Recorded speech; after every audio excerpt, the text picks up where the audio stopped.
Thank you, Vasu. Hi, Usha. It's a pleasant to meet Hi, you Devi. today and navigate these questions for navigating relationships. Before going there, Usha, how am I looking? Like, is my hair okay? Am I looking a bit Wonderful. chubby? Very So that is pretty. my that's my first question. Like, no, when we get this "I am enough" feeling, like, no, how can one embrace the belief that I'm enough while acknowledging the personal imperfections and areas for growth? Usha. Right. So this is such a powerful question actually, and there's so many ways that one can look at this.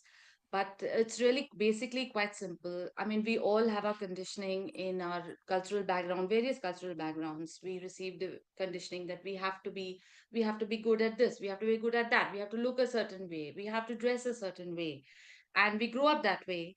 And so all this is playing in our minds constantly, and we are judging ourselves without even realizing it at a very subconscious level. We're constantly judging ourselves that am I and that comes to the question that am I enough? Because obviously there's always someone who's doing something better than you, who's looking better than you, who's dressed better than you.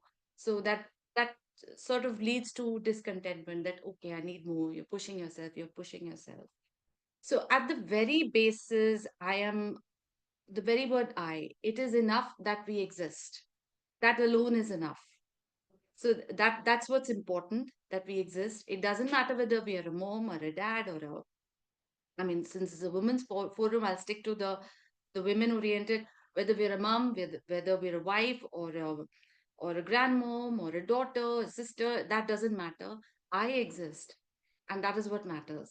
So the rest, once we understand this and we stop judging ourselves, which is difficult, it is not something that because we're conditioned to do it. We're conditioned to do it. But once we understand that I'm existing and I need to do whatever I need to do to uh, thrive and to flourish, then that is where the I am enough comes in. So you peel Okay, so away the it's judgments. continue, please. Yeah. No, go ahead. So you're saying like when you feel that you exist, your life, and you're living your life, then this "I am enough" comes automatically. Is that Yes. So one is when one is, you accept your imperfections. It doesn't mean that you accept and do nothing about it. One is constantly, the endeavor has to be there to, uh, but it doesn't have to come from a place of I am not enough, or that, okay, this is not enough, I need to do. That's not the space from which one needs to operate.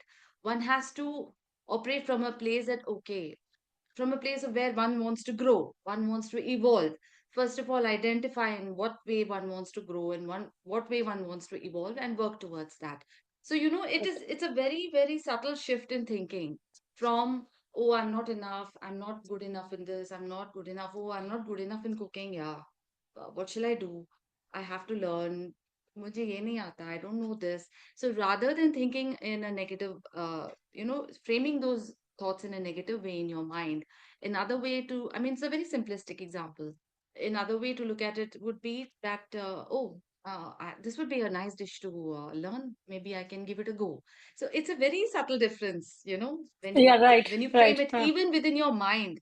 Nobody's listening to this. It's all within your mind. But when you frame it in a different way, the outcome, how you go about it, is entirely different. So this is where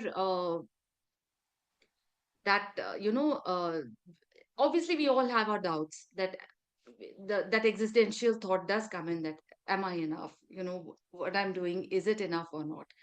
But we don't have to prove anything to anyone else. We only have to prove to Absolutely. ourselves, if at all. Right. Yeah. Mm, And mm. we can be messy, it could be chaotic, it could be, but we have to embrace that. So that is, And there we is have to only one operate of from that us. space.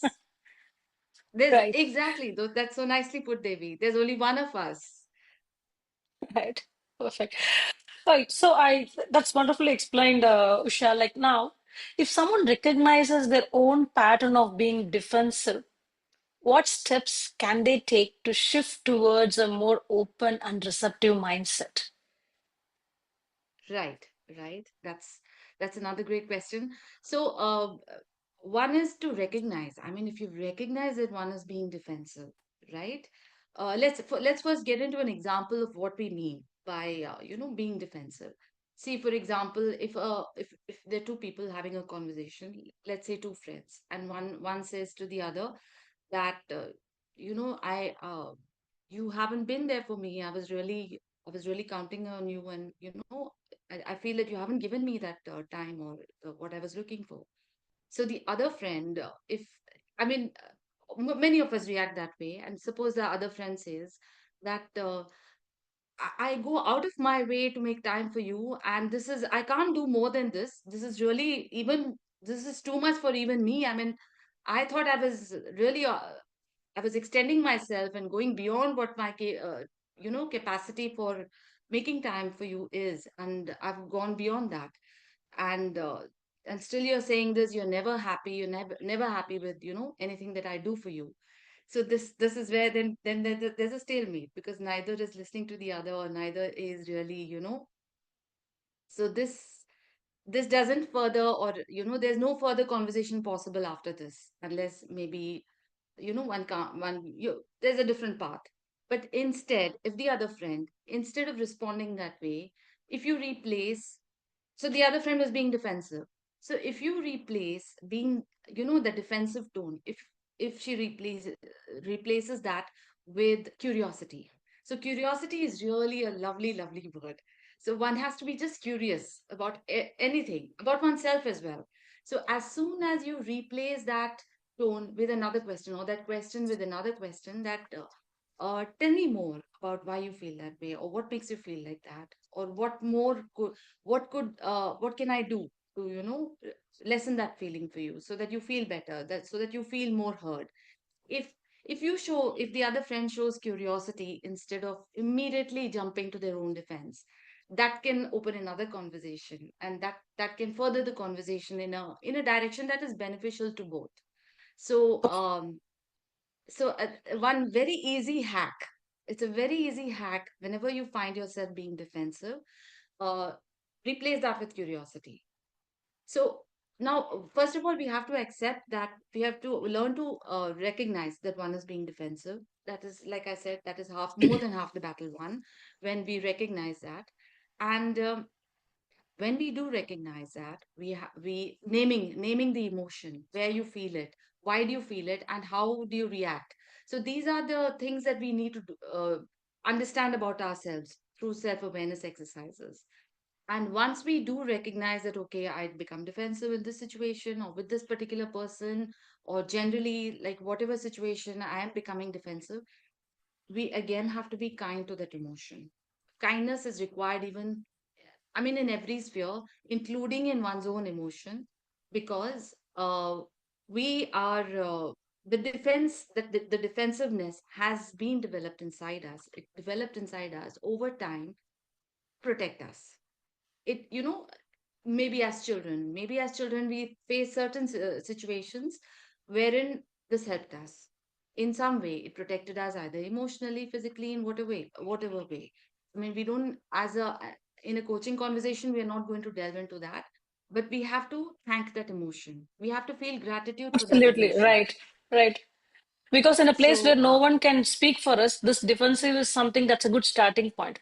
But over the period, in some situations or in many situations, you're saying like replace that with a curiosity and continue. Yes. All right. absolutely, exactly. So, obviously, it has served us, in certain ways over time, and right Right. now could be impeding our progress. It could be stopping us from, reaching our potential. So, obviously, that's where we have recognized a pattern, and we're feeling stuck. That why am I getting defensive? That is where we have identified that I am getting defensive, and what can I do about it? What can I do about it? So, first is that you identify the emotion within yourself. Uh, Identify what makes you defensive. What are the situations? What are the conversations? What are the people? And what are your thought process? What's your thought process? When you're feeling defensive, identify that, And for each thing that you identify, be curious, even about yourself. So it's almost like, you can detach yourself. If you're able to treat yourself as a very good friend of yours, if one is able to view oneself as a separate entity just for that moment, where, how would you talk to a friend who's going through this? Would you say that, yeah, you're defensive, you can't? One would show kindness, right, to one's best Right, friend. right. Similarly, you have to be your own friend as Just well. You have to be and kind to yourself. So absolutely. you have to. So once you recognize the emotion, once you see what purpose it served earlier, then you also recognize that right now it is stopping your progress, and then you replace each point of that, each instance where you're feeling defensive, where you react in a defensive way, with curiosity, even Superb. within in your thought process. Yes, So yeah. Change it that that will level that will itself. make. Yeah, at the root Yeah, itself. exactly. Like, Everything is here. Yeah, here right, and here. Of course, it right, has to match. This and this has to match. It has to be in right. alignment. Ah, So once you do that, then you'll see little shifts. You'll see thank little you. changes in one's outlook and one's conversation, and how one even just shows up with a friend, or with their family, or one with oneself as well. Right. Thank you.